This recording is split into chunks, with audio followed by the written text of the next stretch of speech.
স্যারও আমার টাকা লাগবে বলছি, লাগবেই। আরে স্যার তুই এত টাকাতে কি করবি? তো অনেক টাকা স্যার। না, টাকার জন্য আমার বন্ধু বান্ধব ওয়েট করছে, টাকাটা আমার লাগবেই।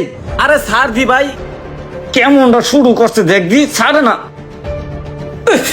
দেখছো কামটা করলো কি? বুঝলাম না, ভাইটা কি আমার নষ্ট হয়ে গেল? 2 দিন না যাইতে যাইতে ও টাকার লিগা পাগল হয়ে যায়। ও এত টাকাটা করে কি?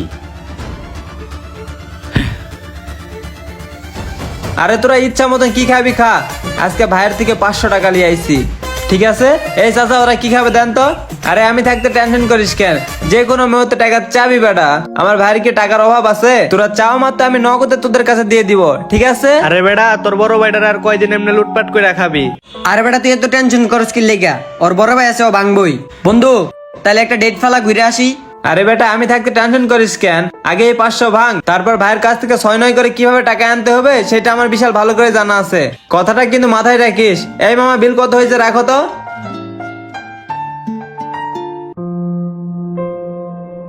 আচ্ছা ঠিক আছে, বিকালে তোরা আমার সাথে দেখা করিস, থাক। নেশা আমার পেশা রে ভাই, নেশা আমার পেশা। ওই কে কত খাবি খা খা বেটা। আরে বেটা এটা আমারে দে, আমি খাই। দে মামা আমারে দে আর একটু। এই বেটা ব্যাগ খাইলে হবে, আমার একটু দে। খা খা, মদ খাবি না তো কি খাবি? আচ্ছা শোন, তোরা জাগা, আমি বইকালে তোদের সাথে দেখা করবো নি। গিরে মামা গাছ যদি পড়ে যেতেছে আমি দৌড়ি। এই কি এডি তোরাতে? তুই কি মদ খাইছোস? আরে ভাইয়া তোমাকে তো আমি খুঁজতেছি, আর এগুলা পানি পানি, মদ না। পানি আমারে খাইনি, পানিরে আমি খাইছি। নেশা আমার। আরে হারামজাদা তুই এজত পান খাইয়া লাবি, খাইয়াইছোস মদ কস পানি হালাই দি দে হালা। ফালাও পানি, কোনো সমস্যা নাই, কিন্তু আমার টাকা লাগবে 1 লাখ। বন্ধু বান্ধব লয়ে ট্যুরে যাব। কি কইলি তুই? হারামজাদা কত বড় সাহস, মাতলামি করতেছস ভাইয়ের সামনে, আবার বলতাছস টাকা লাগবো। তোরে তো বাড়ি থেকে বাই করে দিমু। তোরে কিসে টাকা দিমু? বাড়ি থেকে বাইরা তুই। কি হয়েছে? টাকা দিবা না মানে? আমি বিশাল ভালো করে জানি কিভাবে টাকা ছিনিয়ে নিতে হয়। আরে স্যার স্যার দিতাছি স্যার স্যার। আরে কত শোন দিতাছি তো, খারা আমি টাকা দিতাছি। শোন শোন, আরে শোন, টাকা দিতে পারি এক শর্তে, যদি তুই আমার কথা শুনোস। ওই যে তোর বন্ধু বান্ধব গুলো আছে না, আজকে তো বৃহস্পতিবার, কালকে শুক্রবার, টাকা দিমু। তোর ওই সব বন্ধু বান্ধব মিললে কালকে জুম্মা নামাজ পড়বি, তারপরে তোরে টাকা দিমু। টাকা, টাকার জন্য আমি সব করতে পারি, কি করব সেটা আমার ভালো করে জানা আছে।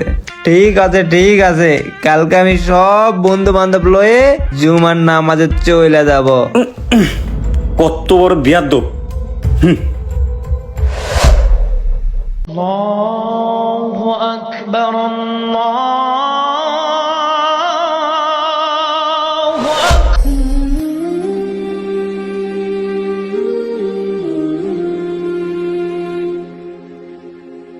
যাক প্রণয়, আজকে মনটা অনেক ফ্রেশ ফ্রেশ লাগতেছে জুম্মার নামাজটা পইরা।